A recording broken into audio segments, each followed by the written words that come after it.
Leo tunaenda kuangalizia ushuhuda kati ya maskini na tajiri, shuhuda wanazotoa makanisani. Ushuhuda wa ndoto, maono, ndoto wanazoota wakilala. Haya, mchungaji. Bwana Yesu asifiwe kanisa. Amina. Haleluya. Amina. Kipindi hiki ni kipindi cha ushuhuda. Tunatamani watu waamke washitoe ushuhuda. Ni vitu gani wanakutana navyo kwenye maisha? Tajiri. Haleluya. Amina. Mimi kiusema za ukweli, wiki iliyopita nikiwa kwenye ndoto, niliota tuko wawili, mimi na mwenzangu Freddy pale. Tunatembea, tunapanga mipango ya kujenga gorofa. Na kwa asilimia kubwa maono ya mwanadamu huwa yanaanzia kwenye ndoto. Na mimi nilikuwa na ndoto ya kujenga gorofa. Kiusema za ukweli, niliota kabisa nimefanikiwa kujenga gorofa. Haleluya. Lakini pia nilikuwa na mpango wa kumzawadia pastor hapo, nitamzawadia gari.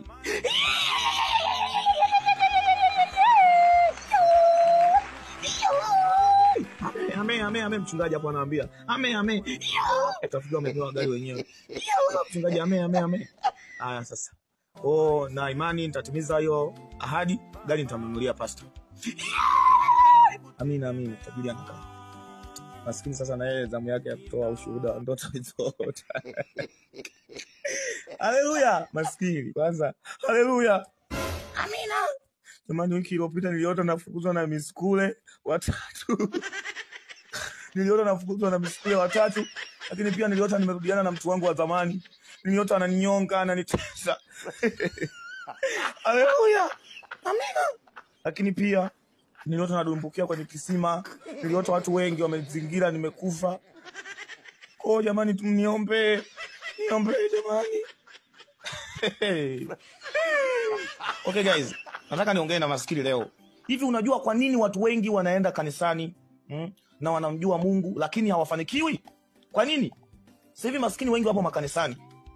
Sikilizeni niwaambie kwa makini. Watu wengi hawafanikiwi makanisani kwa sababu ya michanganyo. Watu wanafanya michanganyo makanisani. Mtu anaenda kanisani lakini mzinzi. Mtu anaenda kanisani lakini mwizi, tapeli, anatamaa. Mungu hawezi akampa utajiri mtu kama huyo. Mungu hawezi akampa mtu, anamuomba 10,000, anampa. Akishampa 10,000 anapotea, Jumapili 3 zote haonekani kanisani. Kwa sababu kapewa ile 10,000. Haya, leo linaenda linamuomba Mungu milioni 10. Hivi wewe Mungu akikupa milioni 10, utamuomba alipa mchungaji tu? Kwa hiyo ndio maana watu wengi wapo kanisani lakini wamepauka. Kingine kinachosababisha watu wengi wawe kanisani afu hawafanikiwi, hawatoi sadaka. Ni wajuaji. Wana ujuaji mwingi makanisani, hawatoi sadaka. Wanaona kama vile wanampa mchungaji. Akipata shilingi milioni 1, fungu la 10 hapo ni 100,000, lakini hatoi. Anaweza katoa hata 5,000 tu hapo. Kwa hiyo ndio maana watu hawafanikiwi. Na ili mtu ufanikiwe inatakiwa sadaka. Maana ya sadaka ni kama kafara.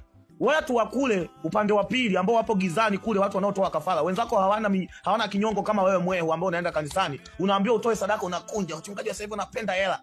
Ujuaji mwingi, wanaona kama vile wanaibiwa. Ndio maana watu wapo makanisani lakini mavichwa tu yako hayafanikiwi kwa sababu ya ujuaji. Wanajikuta wajuaji sana. Kwenye upande wa pili kule wenzako wanatoa kafara hadi mtoto wake anamuua. Anatoa kafara ng'ombe 100 anaenda kuzitumbukiza baharini huko. Wewe unaambiwa utoe sadaka tu kwenye 10,000 umpe Mungu buku, unaona jao. Ndio maana watu wapo wengi makanisani lakini hawafanikiwi kwa sababu ya ujuaji na michanganyo. Mungu hawezi kumbariki mtu ambaye ana michanganyo kwa sababu anajua hiki kichwa nikikipa pesa, hiki kichwa nikikibariki kinaenda kuharibu zaidi ya hivi kilivyo. Kwa hiyo kaeni vizuri, mumtumikie Yesu vizuri, mwache michanganyo, acheni umalaya, acheni uhuni, acheni dhambi. Umesikia? Sio kwamba ukiokoka unaenda kuchota hela kwa Mungu unatoka. Mungu anayajua yaliyo mbele yako. Kuwa na msimamo.